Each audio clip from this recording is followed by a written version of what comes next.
목숨을 앗아간 욕심 이야기 시작하겠습니다. 옛날 어느 거울에 강씨 성을 가진 큰 부자가 살았는데 어찌나 성질이 사납고 고약한지 이루 다 말로 못할 지경이었다. 강 부자는 집안 하인들을 늙은이건 젊은이건 가리지 않고 떡 주무르듯 했다. 아마도 흥부와 놀부 이야기에 나오는 놀부 뺨칠 정도는 되었던가 보다. 이웃 사람들은 강 부자라면 고개를 절레절레 흔들며 혀를 내둘렀다. 그뿐만이 아니라 그 집 앞에는 아예 얼씬도 하지 않으려 했다.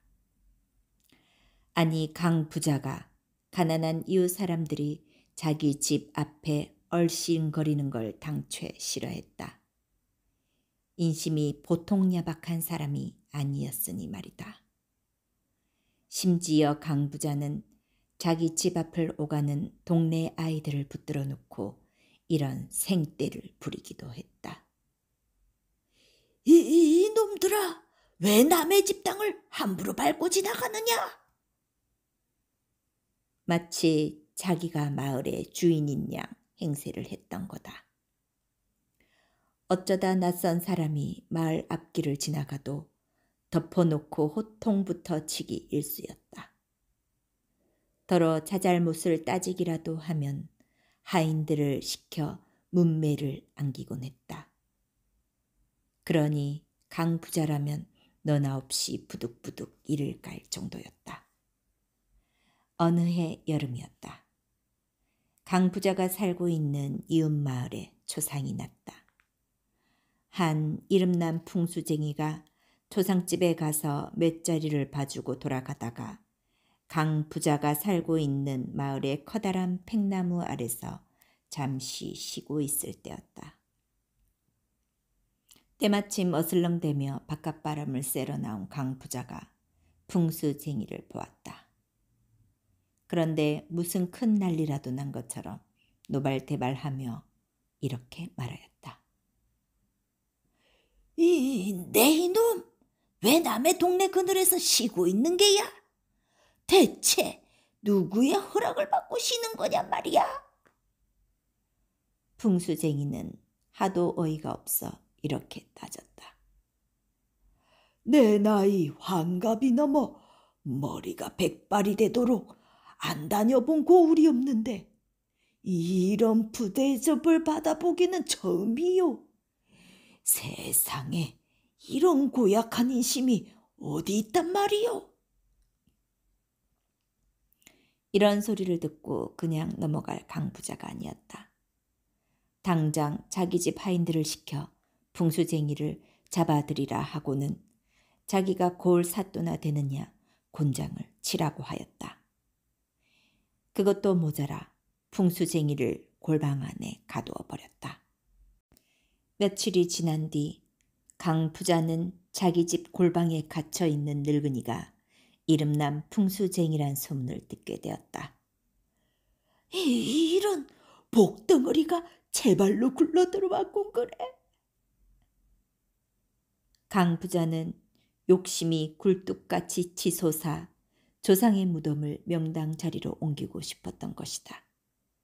옛날부터 조상의 무덤을 명당 자리에 쓰면 자손들이 잘 된다는 말이 있었으니 말이다. 그러니 강 부자 같은 욕심쟁이가 풍수쟁이를 가만히 놔둘 리가 없었다. 강 부자는 풍수쟁이를 당장 끌어내어 자기 집 안방으로 데리고 들어갔다. 그러고는 한껏 거드름을 피우며 만약 나를 위해 명당 자리를 봐준다면 내 당장 풀어주겠다. 그렇지 않으면 쥐도 새도 모르게 널 죽여버릴 수도 있다. 내가 하는 말이 무얼 뜻하는지 알겠느냐? 하고 으름장을 놓는 것이었다. 이 말을 들은 풍수쟁이는 어처구니가 없었다. 강 부자한테 난데없이 치도군을 당한 것만도 억울해 죽겠는데 명당 자리를 잡아내라니 속이 뒤집힐 노릇이었다. 하지만 차분히 마음을 가라앉힌 풍수쟁이는 당장에 풀어주신다니 참으로 고맙습니다. 세상에 사람 목숨보다 귀한 것이 무엇이겠습니까? 기꺼이 명당 자리를 받으리지요. 하고는 다소곳이 고개를 숙였다. 이름난 풍수쟁이라더니 말귀를 금방 알아듣는구먼. 그리하여 이튿날 풍수쟁이와 강부자는 산으로 명당 자리를 찾아 떠났다. 하루 종일 이 산줄기 저 산줄기를 찾아 다니던 끝에 해가 저물 무렵에야 겨우 맷자리 하나를 찾아냈다. 풍수쟁이가 강부자에게 말했다. 이 자리에 조상의 묘를 쓰십시오. 집안이 크게 부자가 되고 자손들은 과거에 합격하여 벼슬 자리에 오를 것입니다. 이 고장에서 이만한 명당 자리는 다시 없을 것입니다. 강 부자는 그만 입이 쩍 벌어졌다. 이곳이 그렇게 좋은 명당 자리란 말인가? 보통 사람들은 알아보지 못하는 자리입니다. 산 중턱에 늪이 있는 것부터가 예사롭지 않습니다. 이 늪의 물을 모두 퍼내고 좋은 흙으로 메운 다음 조상의 묘를 파옮기도록 하십시오. 더 없이 큰 복이 내려 강씨 집안은 지금보다 수십 배, 수백 배 더 잘 살게 될 것입니다. 좋아, 좋아. 그만하면 됐어. 내가 큰맘 먹고 널 풀어줄 테니 이제 그만 돌아가게나. 강부자는 따뜻한 밥 한 끼 대접하지 않은 채 풍수쟁이를 멀리 쫓아버렸다. 풍수쟁이는 바람처럼 강부자네 마을을 떠나버렸다. 마음이 조급해진 강부자는 이를 서두르기로 했다. 행여 다른 사람한테 명당 자리를 빼앗길까봐 다급했던 것이었다. 다음 날부터 강부자네 하인들은 모두 산 중턱으로 내몰렸다. 늪에 고여있는 물을 퍼내고 흙을 퍼다 날라야 했기 때문이었다. 그러나 그 일은 무척 더디었다. 말이 쉽지 그게 어디 보통 큰 공사인가. 강부자는 속이 부글부글 끓어서 이 고을 저 고을에서 힘께나 쓰는 사람들을 데려와 공사를 다그쳤다. 일은 빠르게 진행되었다.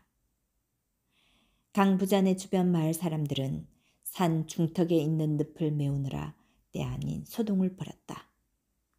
이 마을 저 마을에서 물을 풀 수 있는 그릇은 다 갖다 쓸 정도였다. 일꾼들은 쉴 틈만 나면 이렇게 수군거렸다. 강부자가 드디어 미쳤군 그래. 누가 아니래나 늪을 메우고 거기에 조상의 묘를 쓰겠다니. 이게 미친놈의 짓이 아니고 뭐겠는가? 호호, 강부자가 망하는 건 이제 시간 문제로구먼.